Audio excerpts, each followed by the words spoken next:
도시의 밤. 어둠이 짙어질수록 더욱 화려해지는 불빛. 자석처럼 이끌려온 사람들 속에 누군가 있습니다.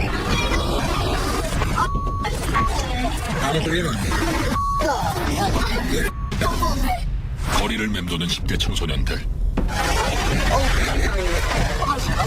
어딘가 위태로워 보이는데요.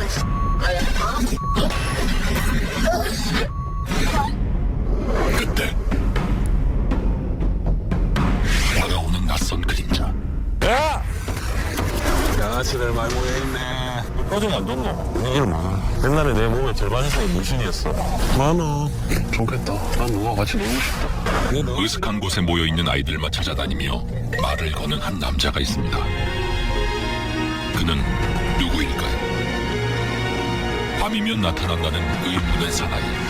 그를 따라가 봅니다.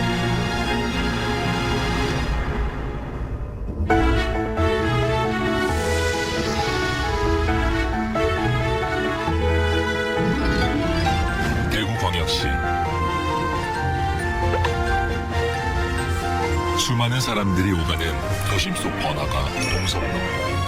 다른 대도시의 모습과 별반 다를 것 없는 대낮의 풍경. 하지만 어둠이 찾아오면 도시는 완전히 다른 얼굴이 됩니다. 유흥의 불빛으로 어둠을 몰아낸 거리. 술에 취한 사람들을 쉽게 찾아볼 수 있는데요. 이들 가운데 눈에 띄는 10대 청소년들. 그리고 이 아이들을 찾아 밤이면 어김없이 나타난다는 의문의 한 남자. 그 실체를 확인해 보겠습니다. 골목마다 카메라를 설치하고 남자를 기다려 보는데요.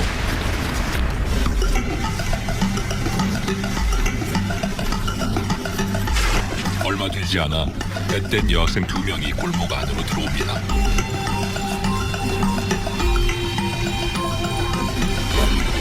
곧이어 또 다른 학생들의 합류.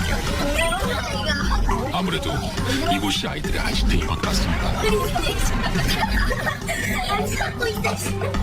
그때 골목을 향해 걸어오는 누군가.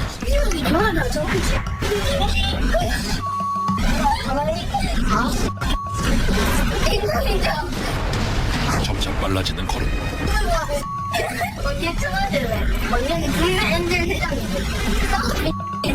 조만간 닥칠 일을 예상조차 하지 못한 채 웃고 있는 아이들. 야, 많아야 너 그때. 그가 옵니다. 몇 살인데, 너? 월드컵생이야? 2002년생이야. 학교 안 다녀? 운동을 쉰다고? 니 교복복 입고 학교 다니네. 네. 폰.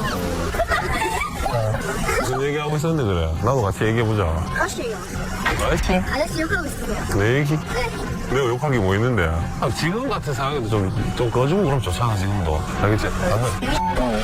신종호 막혔더라. 생각은 뭐지? 일단 여기 또 차 남이 집 앞이고 하는데 일단 들어가자.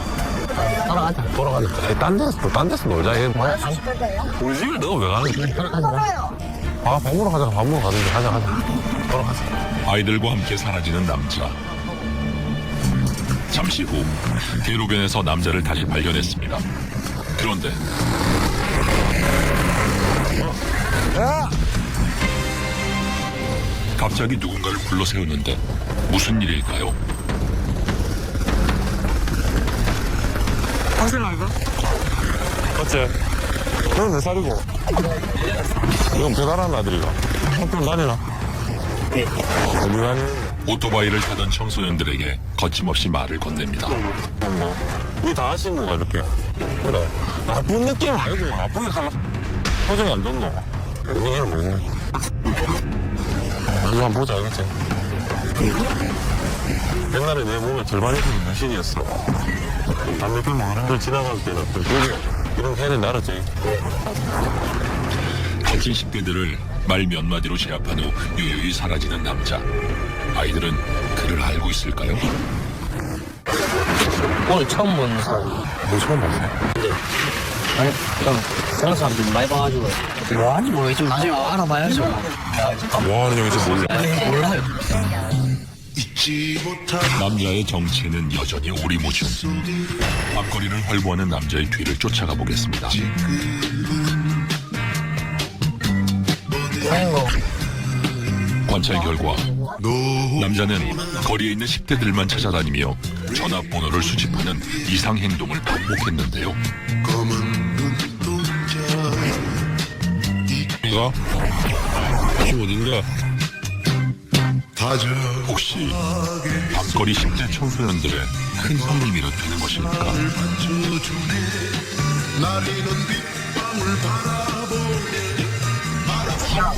계속되는 전화통화. 한번 갈게, 가면. 그런데 이번엔 남자의 움직임이 좀 다릅니다. 여기 경찰서 아닌가요? 뭔가 큰 잘못을 한 건 아닌지 의심스러운 가운데 공의를 해야 돼. 어딘가 촉촉해 보이는데요. 무슨 일로 경찰서까지 온 걸까요? 아니, 질문을 할게요. 가출해 본 적 있나? 술은 얼마나 자주 마시노? 뭐 본드나 가스 뭐 이런 거 해본 적 있나? 인터넷 게임이나 스마트폰 이런 거는 얼마나 자주 하노? 야동은 한 일주일에 몇 편 보노? 경찰서 아버지 이 남자 경찰이었나요? 이 말고는 없고. 이 제명이 지금 뭐로 왔을 것 같노, 니가? 그럼 제명이 뭐야, 제명? 뭐로 줘서 먹기? 절도. 그렇지, 절도야, 절도. 가자, 나가자. 한 시간에 숨 막히는 진술이 끝나고 경찰서 밖을 나오는 남자에게 직접 물었습니다. 경찰이신가요? 아니, 저는 형사는 아니고요. 저는 직업이 범죄심리사입니다. 이제 소년범 조사 참여 범죄심리사라고요. 그 소년범들의 재범성 위험을 평가하는 사람입니다. 범죄심리사. 그게 뭐죠? 프로파일러라고 많이 헷갈려 하던데, 범죄심리사는 말 그대로 심리를, 범죄를 저지른 청소년들의 심리를 경찰관들이나 뭐 아니면 다른 분들에게 자문을 해주는 역할을 하고 있어요. 소년범들이 잘못을 해서 경찰서에 이제 잡혀오면은 저 같은 이제 범죄심리 전문가들을 호출해서 경찰서에 가게 돼요. 그 아이들에게 뭐 심리검사도 하고, 그리고 그 아이들 가정환경, 동정정가나 뭐 기타 증가가 얼마나 있는지를 파악해서 뭐 재반 가능성이 어느 정도 되는 것 같다, 이렇게 자문을 하는 역할을 하는 게 범죄심리사예요. 10대 청소년들이 범죄를 저질렀을 경우 소년범으로 분류해 재범 방지를 위한 심리 상담을 진행하는데요. 이때 범죄 심리사가 작성한 상담 결과 보고서는 선도 방향을 결정짓는 자료로 활용됩니다.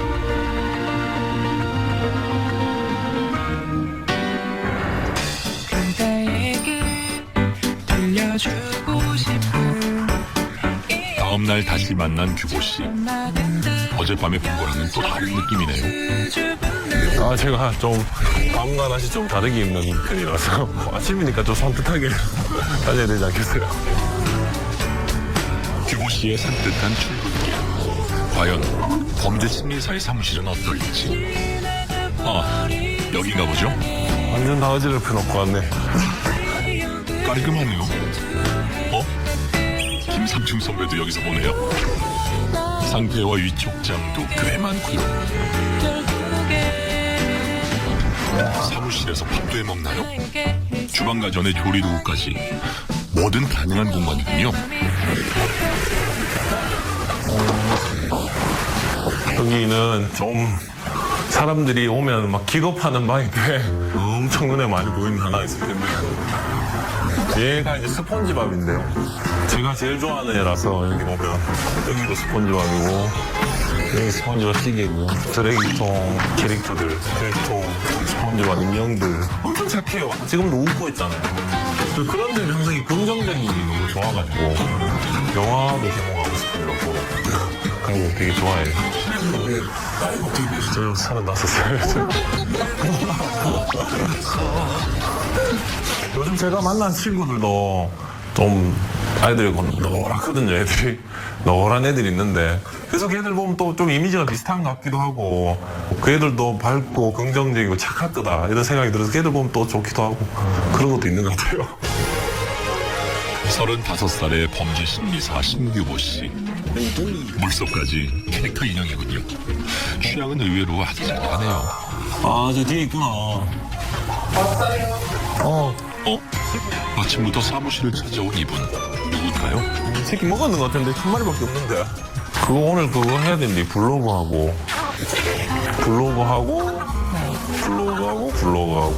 112. 아, 저 여기에 홍보실장으로 일하시는 분이에요. 네. 지내보시면 알지만 직함이 훨씬 많아요. 홍보실장 말고. 일단 제일 큰 직함은 노예고요.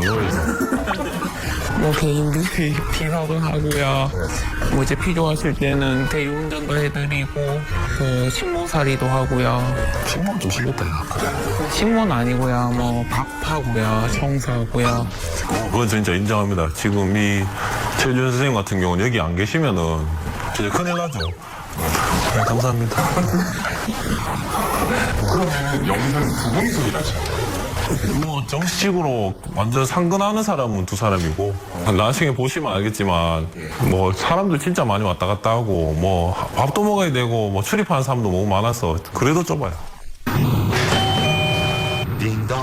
말 떨어지기 무섭게 첫 번째 손님 등장. 잘 지냈어요? 네. 잘 지냈어요? 안녕하세요. 안녕하세요. 이번엔 부산에서 찾아온 지인 부부. 와, 그래, 저거 참 좋아하는데요.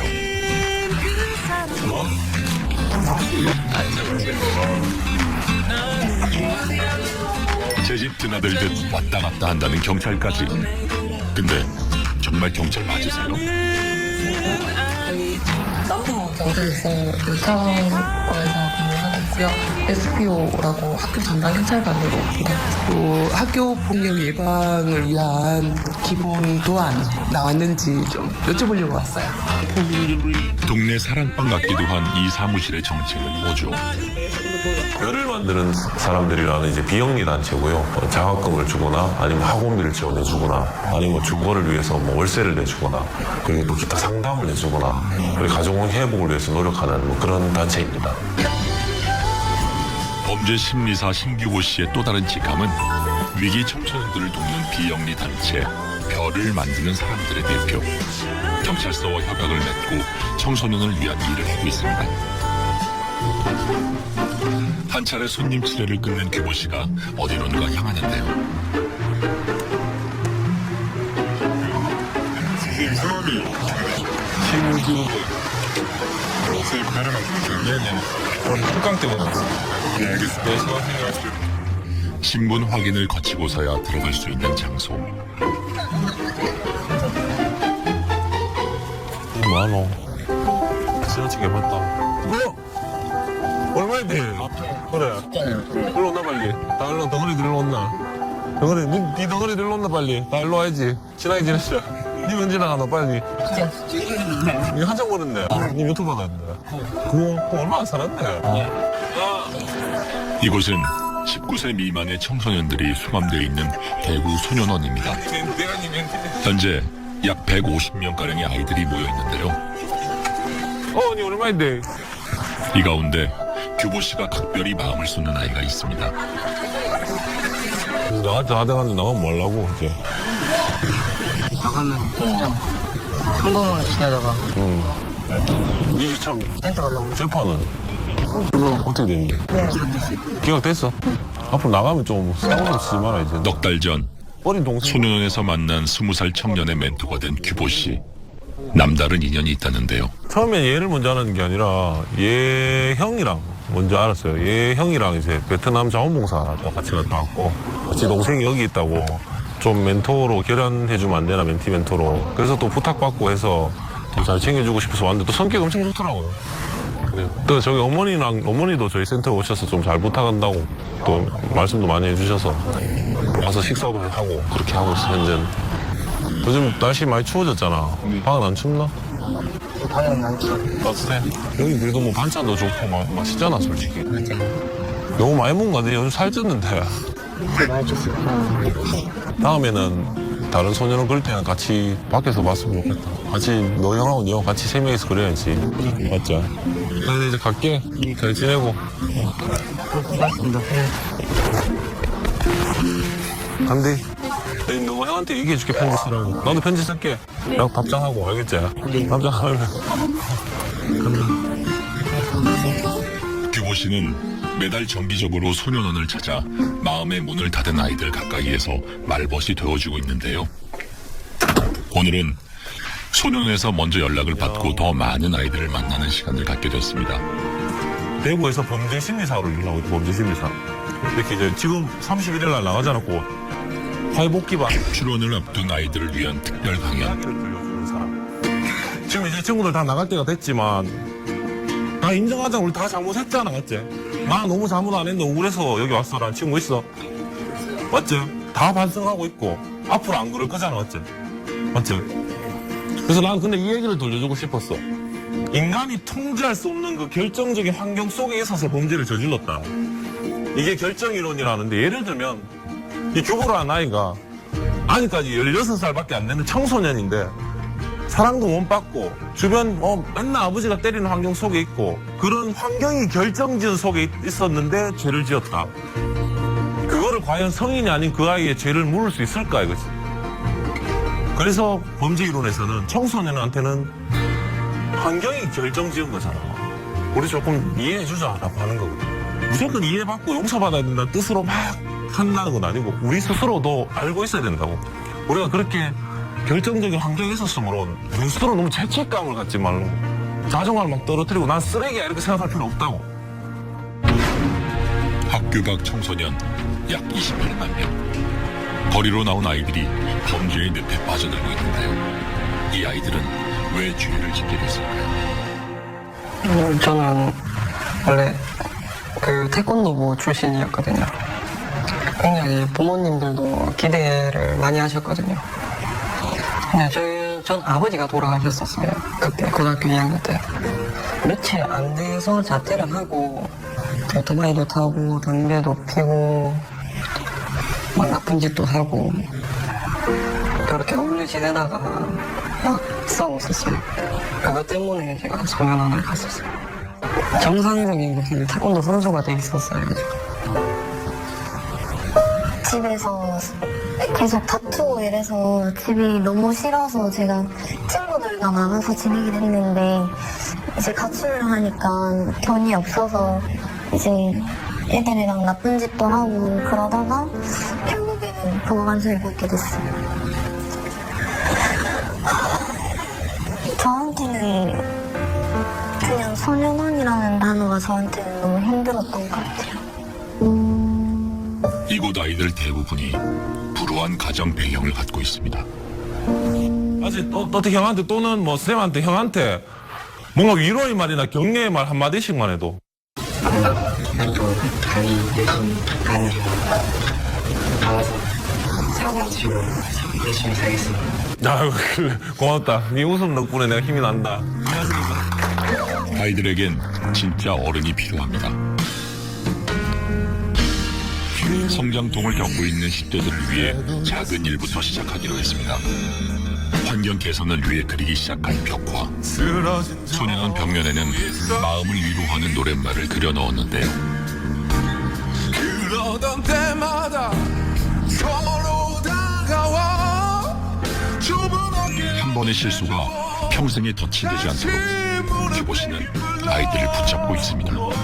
어른아이 같은 눈만 자랐고 내면은 다 아예요. 그리고 막 겉으로는 막 까칠한 척하고 몸에 문신 있고 말만 거칠게 하죠. 그게 사실 무서워서 그래요. 고슴도치처럼 가시만 다 박아놨는데 그 가시 하나 다 빼면은 야들야들한 살밖에 없어요. 억수로 연약하고 사실 힘없고 외롭고 가여운 애들인데 세 보이려고 하지만 억수로 외로운 정도예요. 그래서 그런 걸 알기 때문에 가시가 있어도 피가 나도 안 아파요.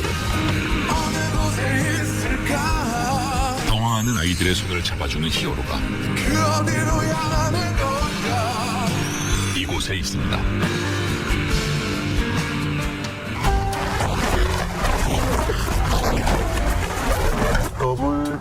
그날 오후 늦은 점심을 먹으려는 건지 햄버거 가게를 찾은 규보 씨.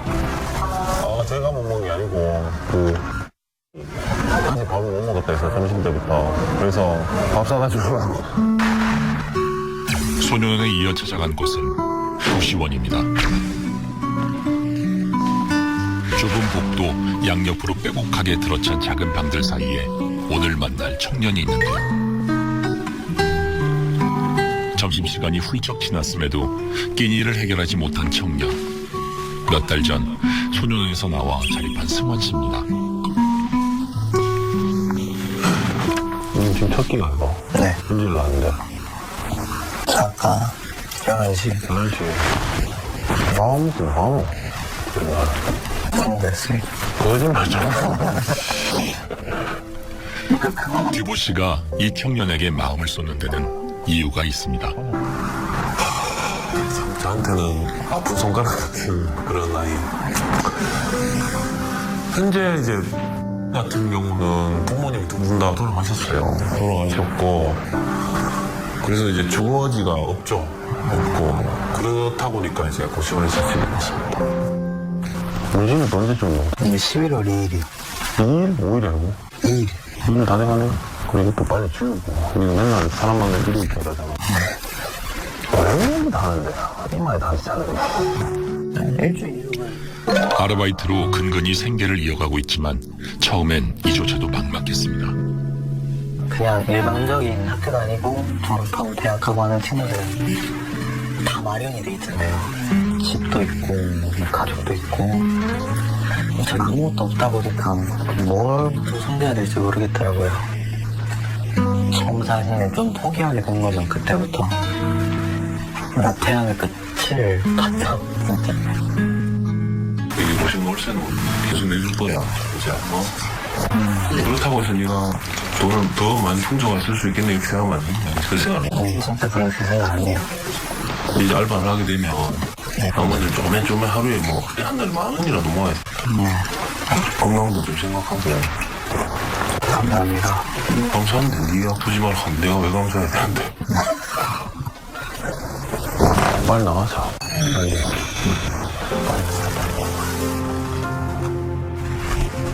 자신을 믿어주는 사람이 단 한 명이라도 있다면 살 희망을 얻게 된다는 믿음. 승원 씨는 난생 처음 누군가의 지지를 받으며 하고 싶던 작곡 공부를 시작했습니다. 솔직히 이거 제가 아무도 말씀 안 드린 건데요.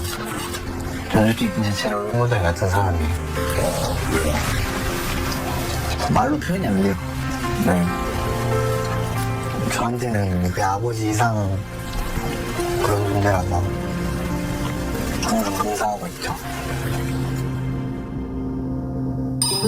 그날 저녁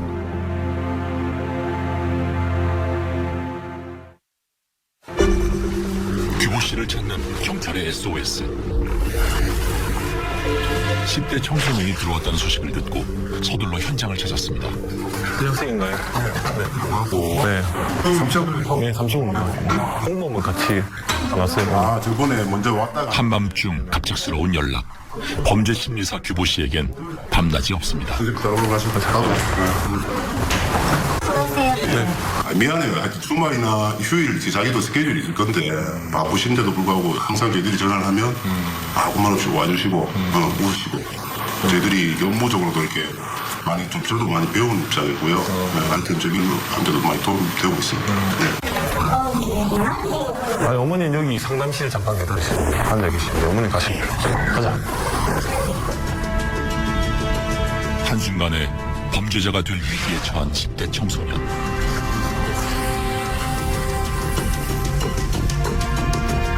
이 아이는 무슨 일로 경찰서까지 오게 됐을까요?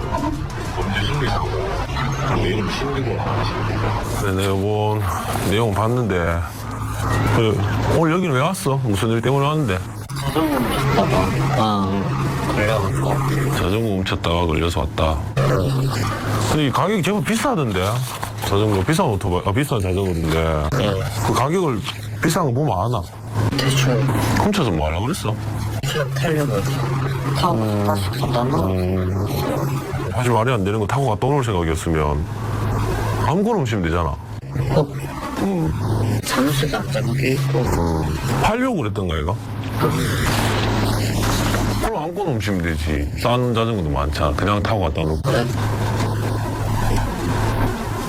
이 일에 대해서 너 지금 어떻게 생각하노? 여기 잡혀서 왔는데. 반성하고 반성하고 있다. 뭘 반성하는데? 훔친 거 아니라며. 그냥 갖다 놓고 조금 타고 갖다 놓을 거였다며. 처음 맞이한 상황에 긴장한 탓인지 아이는 입을 다물고 마는데요. 현재 가족 관계가 어떻게 되는데, 가족 관계? 엄마, 누나. 아버지는 함께 안 살고 있어? 아버지는 어디 계시지? 모르겠어. 모르겠다는 건 언제부터 같이 안 살았는데.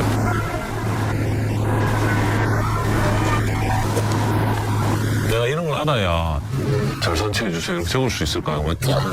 이거 알고 있어야 될까요? 그죠? 자. 태어날 때. 아, 태어날 때부터. 그럼 아버지를 그 후에 한 번도 만나본 적이 없다는 거야? 아버지를 한 번도 본 적이 없다는 아이의 말에 마음이 무거워지는 규보 씨.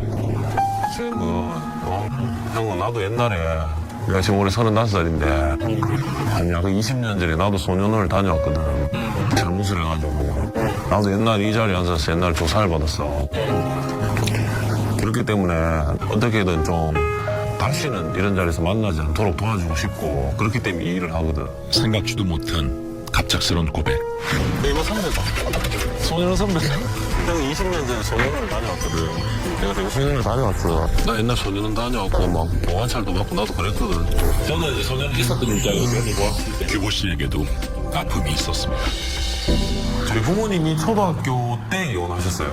아버지 어머니가. 근데 저는 그때까지도 몰랐어요, 이혼했는지. 그냥 아버지가 집을 잘 안 들어오시고 가끔 한 달에 한 번씩 일이 바쁘셔서 안 들어오시는 걸로만 알고 있었어요. 근데 무의식적으로 그게 너무 한 가지 결손이 있다는 걸 알면서 좀 싫었나 봐요. 무섭고 두렵고. 그래서 바깥에서 친구들과 술 마시고 담배 피우고 밤새 노는 게 좋았겠죠. 그래서 그렇게 돌아다녔습니다. 아버지의 사업 실패 후 시작된 가정불안은 부모님의 이혼으로 이어졌습니다. 상처받은 마음을 거리의 친구들에게서 위로받던 시절 큰일은 눈 깜짝할 사이에 일어났는데요. 근데 상가들을 이제 절단가 툭툭툭 끊는 거예요. 완전히 봤는데 이제 지가 상가를 이렇게 쭉 열더니 그때 기억나는데 문방구였어요. 이제 거기서 이제 프라모델을 막 꺼내고 막 몇 개를 꺼내는 거. 니도 한 개 해라 해서 주고 저도 종원이가 받았죠. 저도. 그하고 이제 얼마 안 돼서 2주 뒤에 경찰관이 와서 나온 날에 잡혔는데 그때 제 제명이 특수절도 했어요. 특수절도. 그래서 뭐 소년원을 가게 됐죠. 규보 씨는 소년원 출신이라는 편견을 뛰어넘어 위기 청소년들을 위한 멘토가 됐습니다. 그가 만나는 이들은 대부분 나눌 상처를 가진 사람들인데요. 뇌전증을 가지고 있으면은 뭐 다양한 심리적인 장애가 따로 따라오는 것들이 많거든요. 뭐 우울증이 나타날 수도 있고, 그리고 언제 쓰러질지 모른다는 생각 때문에 뭐 공황 장애가 나타날 수도 있고, 그리고 부모님들도 계시고, 그리고 오늘은 매달 규보 씨의 사무실에서 열리는 뇌전증 환우들의 모임이 있는 날입니다. 저는 수면증 장애라서 남편이랑 싸우는 적도 있어요. 사회에 나와서 친구를 만나는 기회가 안 가지니까 혼자요. 지금 그게 한 2년째 되는데 모든 걸 다 하고 싶은 게 없는 게 그게 제일 큰 문제예요. 증상 몇만 일이었어요. 진짜 재수가 없어가지고 내가 걸리는갑다. 그냥 머리 쳐박고 그냥 머리 박으면서 내가 왜 이렇게 태어났는가. 뭐 총이라도 있으면은 그냥 순식간에 안 가겠나 이런 생각이 들었는데 그거는 참 못하겠더라고요. 일을 못할 거라는 국내 뇌전증 환자 수는 약 30만 명. 누구나 걸릴 수 있는 뇌신경계 질환이지만 간혹 정신병으로 오해받아 따가운 눈총을 받기도 하는 병입니다. 간질이라는 이름에서 오는 편견 때문에 2010년 뇌전증으로 명칭이 변경됐지만 편견은 여전합니다. 지난해 인증가 있습니다. 지금 21년째입니다. 사회에서 이제 받아줬으면 하는 게 정신질환도 아니고 신경질환이 일부분이고 사회생활하는데 아무런 지장이 없으니까 개인적으로 안 받으면 예, 그게 제일 크게 하고 싶은 마음입니다. 아직도 저도 그래요. 저희 가족들한테도 다 알렸습니다. 그래도 나한테 규모 씨가 이렇게 앞장서서 이렇게 해주니까 참 고맙죠. 누가 이렇게 안 하면 자꾸 소외되고 그러니까. 내전증 환자의 삶. 왜 규보 씨는 뇌전증에 관심을 갖게 된 걸까요? 저 역시도 지난날을 살펴보면은 뇌전증 때문에 가장 기분이 우울했던 날이 많았던 것 같아요. 뇌전증, 또 옛날로는 간질이 있다고 사람들이 나 무시하면 어떡하지? 언제 쓰러질지 모른다는 생각 때문에 굉장히 마음이 불안했던 것 같아요.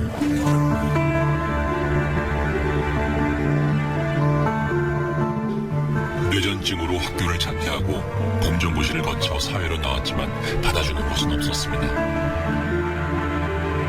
이후 세상을 향한 분노는 또다시 그를 끌어내렸습니다. 와, 정말 이제 끝났다 이 생각을 많이 했어요. 진짜 이제 끝났다. 그리고 진짜 무섭고. 근데 방 안에 있는 사람들이 전부 다 뭐 탄원서를 쓰거나 뭐 반성문을 쓰거나 이런 가정들이 있잖아요. 근데 그 안에 있는 한 사람이 뭐 글을 써놓고 보니까 되게 글을 못 쓰더라고요. 글도 못 쓰고 맞춤법도 틀리고. 그래서 그 사람의 탄원서를 한 명의 탄원서를 써주게 됐는데, 그래서 그 사동 전체에 이제 소문이 났어요. 자, 글 잘 쓴다 이렇게 돼서 그 사동의 사람이 한 명 한 명씩 저를 찾아오게 됐거든요. 구치소에 있던 사람들의 이야기를 글로 전하며 비로소 깨달은 것이 있었습니다.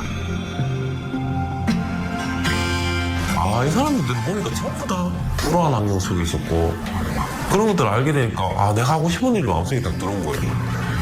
우리나라에서 말하는 가장 끄트머리에 와서, 완전 정말 나라에 와서, 완전 사면초가 공간에 와서 진짜 내가 진짜 해야 될 일을 찾았어, 저도 안에서.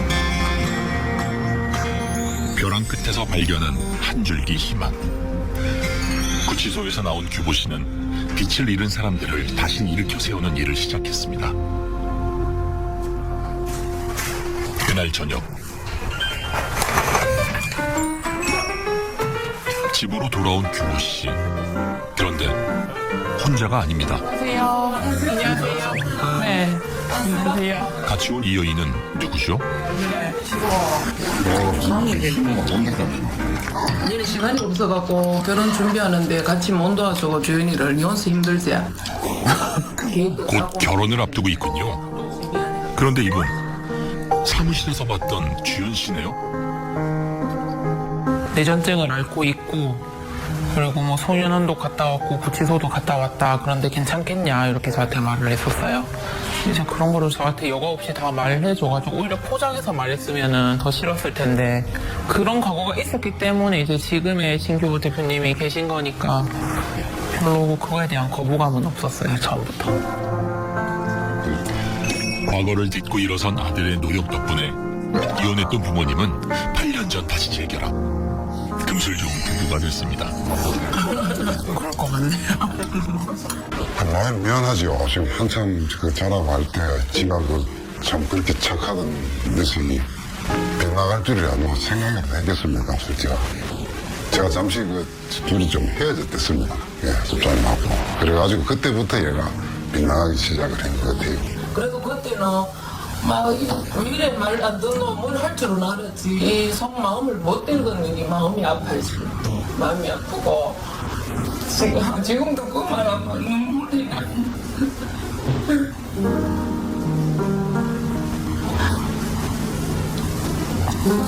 그래도 잘 커줘갖고 너무 고맙고. 돌아보면 모두가 힘들었던 시간. 시련은 가족의 사랑을 더 단단하게 다져놓았습니다. 시간을 만들고 할 일이 너무 많아서. 내가 지금 할 일이 무지하다고 지금.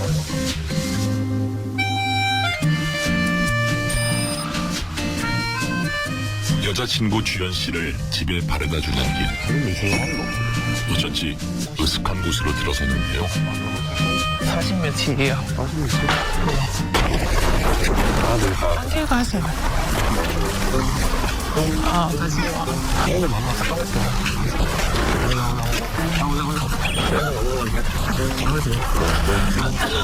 얘기하고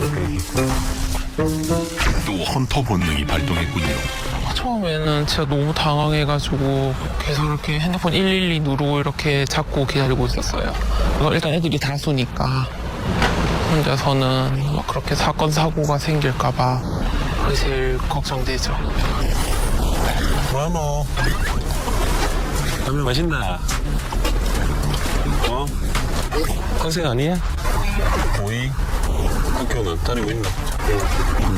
오늘 하려고 믿는 시간에 만나서 밖에 놀아주면 밥 먹고 내려간 거는 그다음에 올 때까지 놀아요. 언제까지 그렇게야? 마음 먹게 여기 돌아다니면서 늦은 밤 차가운 거리에서 만난 아이들에게 규보 씨는 어떤 말을 하고 싶은 걸까요? 맞지? 무시한대. 무시하노? 그럼 무시하지 말고 그래. 그래도 어린이 지나가면 야 담배 꺼라 학생이 갑자기 아무리 기분 나쁘게 해도 싸우려 하지 말고 혹시나 그런 일 있으면 알겠지? 그래야 뭐 사고가 없지 그랬지? 넌 오토바이 타고 뭐 이런 거 하나? 아니 오토바이는 안 타지? 안 타게 되면 또 사고 나니까 조심하고 담배는 또 이제 좀 있으면 춥대. 누가 이래 할 게 있다 너. 이거 못 탔어. 다시는 뭐해? 다시겠다. 근데 너 때문에 몸에 열도 많잖아. 예, 맞죠. 마치 알고 지내던 형처럼 아이를 타이르고 달래다 전화번호까지 챙겨주는 규보 씨. 저장해 놔라. 아저씨가 저장해. 아저씨는 아니고 형이라 빨리. 이건 아저씨 같은데. 장난감 치나 어디 박안에 아저씨를 보셨네. 내 지금 미인이겠어. 그래 저 그런 느낌 가자. 우리 아저씨 좀 하고. 여자친구 집에 바래다 주는 길 아니었어요? 얼른 가요 규보 씨. 집에 갈 거야, 바로? 그거 있지. 진짜. 간다.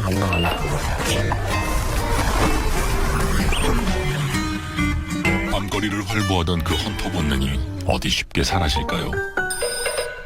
아니나 다를까 밤 10시가 다 되어가는데 이번엔 경찰서입니다. 네. 늦었죠.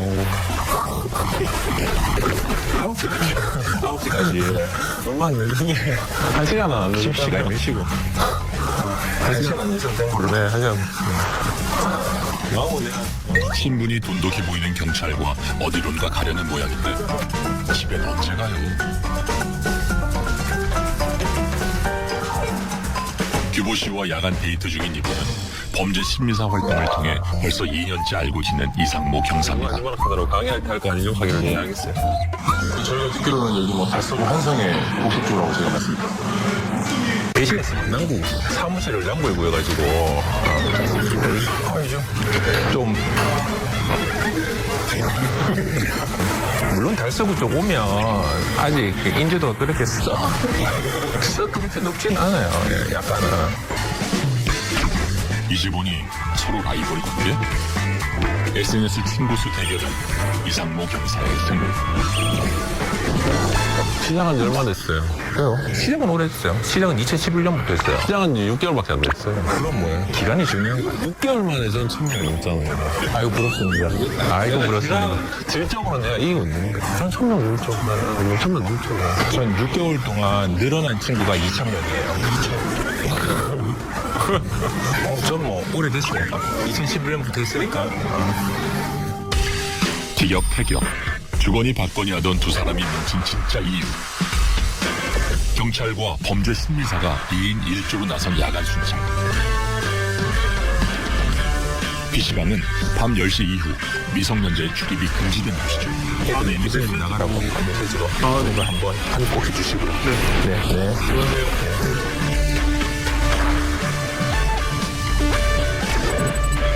본격적인 야간 순찰은 거리에서 시작됩니다. 저 내보고 넘어간대 저거.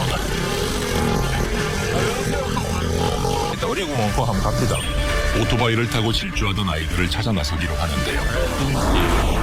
아파트 아니면 이단지 한쪽에 순찰 1시간 만에 다시 만난 아이들. 과연 어떤 일이 벌어질까요? 잠시 후 계속됩니다. 야, 나왔나? 공원에 모여있는 아이들에게 거침없이 다가가는데요. 아, 니 학교 어디고? 당겼어요. 뭐 댕겼어? 니 안 다니나? 네. 왜? 감정을 쳤어요. 3월달에. 3달에? 아이들을 유혹하는 밤거리. 누군가 먹다 버리고 간 술병이 다 된 겁니다. 얘들 오기 전에 오토바이를 타는 게 사실 나는 정말 위험하다 생각하거든. 솔직히 좀 빡치게 다니잖아. 맞지? 그렇게 난폭 운전 좀 하지 말고, 뭐 할바 좀 쓰고, 최대한 안전하게 좀 다니려고 하고, 신호 좀 준수하고. 네. 운전 조심하고. 아이를 타이른 후 집으로 가겠다는 약속을 받고 돌려보내는데요. 조심히 가래. 안녕. 아이의 뒷모습까지 확인한 후에야 다시 또 다른 곳으로 이동하는 두 사람. 이번엔 불빛 하나 없는 공사 현장. 지금 뭐 아파트 들어설 곳이라고 얘기하는데 혹시라도 애들이 나쁜 짓을 한다든지 뭐 성폭력이라든지 그런 거에 충분히 노출될 수 있는, 일단 나중에 여기도 한번 와봐야 될 것 같아. 밤거리를 걸어다닌 지 3시간 만에 야간 순찰을 마무리했습니다. 아, 오늘은 뭐 특별하게 애들도 그렇게 문제될 애들도 없고. 네, 야, 너 집에 가는 거지? 얘들아. 매서운 규보 씨의 눈에 띈 또 다른 아이들. 이번엔 학원을 마치고 늦게 집에 돌아가던 학생들입니다. 다 고등학생인가? 단 한 명의 아이도 보이지 않을 때까지 야간 순찰은 계속됩니다. 늦었어. 빨리 들어가니까. 끝난 줄 알았더니 얘들은 아니, 근데 두 분 다 내일 또 출근하셔야 되잖아요. 네. 몇 시간 주무세요, 지금? 저요? 새벽 늦게. 한 3시간? 3시간 정도 좀. 그렇게 내보다 둘보다 더 일찍 일어나셔요. 우리 잠이 별로 없어요. 한 4시간 전에 4시간. 네. 아직은 그래도 젊은 것 같아요. 아직은 버틸 수 있습니다. 그러다니 잠 많이 자는 거지. 젊은 사람이. 새벽 3시. 그러나 여보세요? 일 마쳤나? 어딘데? 만나는 아이들마다 전화번호를 나눠주다 보니 밤마다 쉴 새 없는 연락이 이어집니다. 뭐라 먹고 싶은 거라 밥 많이 안 먹다며. 아르바이트를 끝내고 보인 6명의 10대 청소년들. 밥 사달라는 아이의 말 한마디에 규보 씨가 지갑을 열었습니다. 거리의 아이들을 챙기다 보면 늘 새벽. 아무튼 뭐 오늘은 뭐 주말이라도 얼마나 일찍 들어가고 알겠지? 안녕. 잘 봤습니다. 니는 근데 옷을 따라하지 마라. 마지막으로 먹은 게 몇 시에 먹어? 12시. 12시? 12시 오면 안 됐는데? 아니, 그 12시 말고요. 어제 낮 12시. 낮 12시에 먹고 지금 밥을 처음 먹는 거예요? 네. 배 불러요? 네, 이제 배부르죠. 많이 먹었어요. 많이 먹었어요. 범죄 심리사에서 방황하는 10대 청소년들의 멘토가 된 규보 씨에게 궁금한 것이 있습니다. 항상 이 방에서 우리 질문을 많이 하셨었잖아요. 낯설기도 하고 뭐 한편으로 또 옛날 생각도 나고. 그런데요. 오늘 이제 질문을 좀 받으셔야 됩니다. 네, 알겠습니다. 아이들 밥 사주시고 고시원비 내주시고 심지어 제가 들었을 때는 예전에 아이들 뭐 방도 구해주신 적이 있다고 하시고요. 돈 원래 많으세요? 부모님 돈 많으시는 분이 아니요. 뭐 몇 분들 그렇게 말씀하시는 분도 있긴 한데 수입은 지금 여기 범죄 심리로 이제 애들 상담 나오는 한 건에 5만 원 받거든요. 한 달에 많이 왔을 때 진짜 많이 와서 20건 정도거든요. 그러니까 못 벌 때는 뭐 한 달에 뭐 100만 원, 200만 원 겨우 벌고요. 그래서 애들한테 그냥 기 안 죽으려고 많이 번다 이렇게 얘기는 하긴 하는데 그렇죠. 근데 뭐 제가 좀 더 노력해야 되고 사실 그래도 많이 뭐 좀 후원자들이 조금씩 늘어나고 계시고 그래서 제 수입보다는 이제 조금씩 작게 마음을 열어서 후원하시는 분들 도와주시면 좀 나아질 거라 믿고 있고요. 그리고 그렇게 하다 보면 조금 더 줄어들고 지금 제가 아직 좀 불필요한 건 좀 줄여야 된다고 생각하고 있습니다.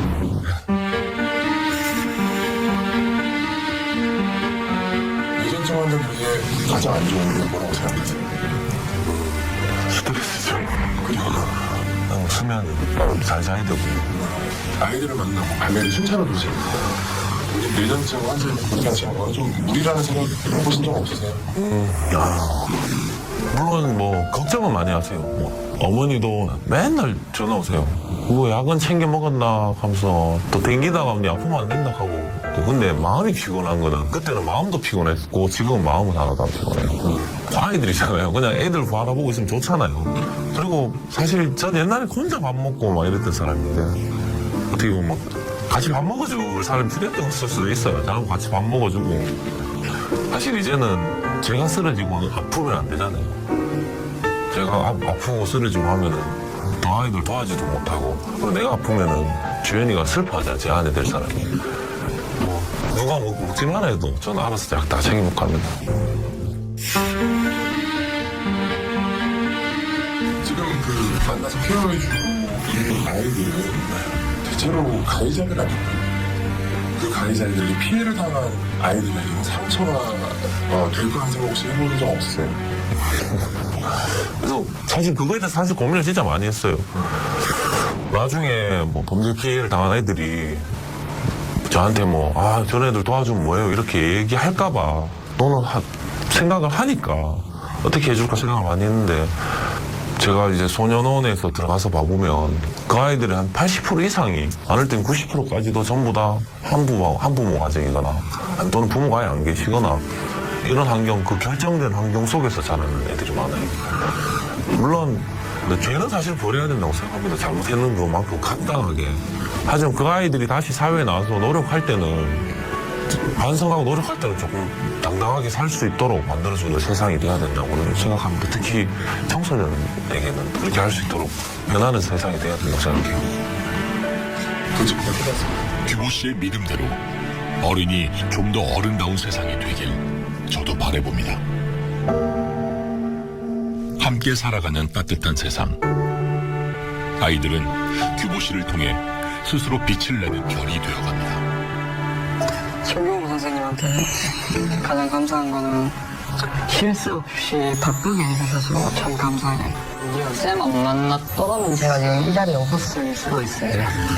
쌤 진짜 생명의 의미로 저를 가족처럼 여겨주시고 항상 걱정해주시고 챙겨주셔서 너무 감사하고 규보쌤 사랑합니다.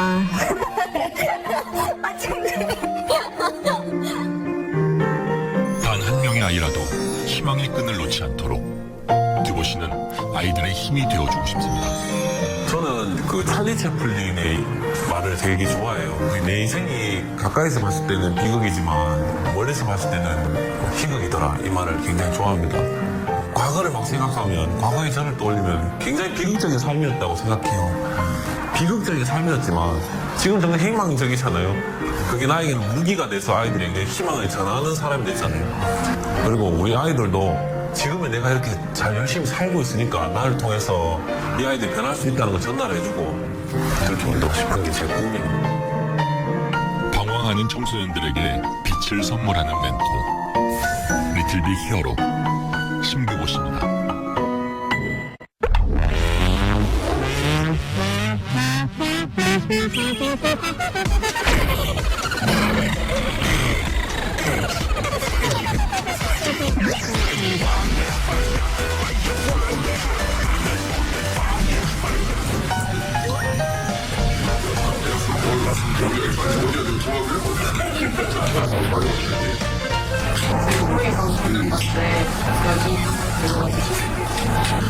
그래, 약속할게. 그래. 청소년들이 인터넷상에서 악플을 다는 대신에 자신의 진로, 소망을 말하고 이미 그 꿈을 이룬 사람들과 함께 만나서 응원과 소통을 통해서 꿈을 지금 이 순간 당신이 나를 버리고 쳐.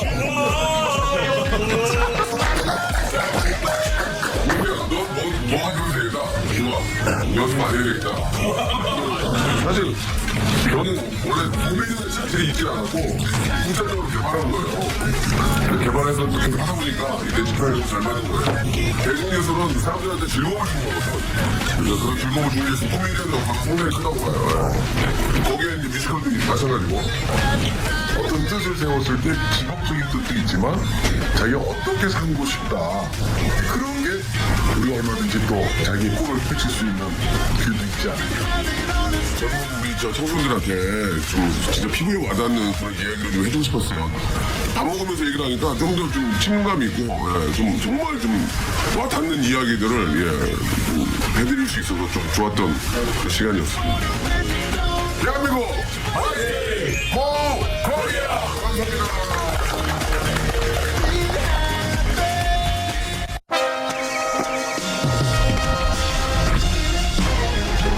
소장님요 슈퍼오마이죠. 디자이너 거는 10,000원, 디자이너 아닌 거는 5,000원.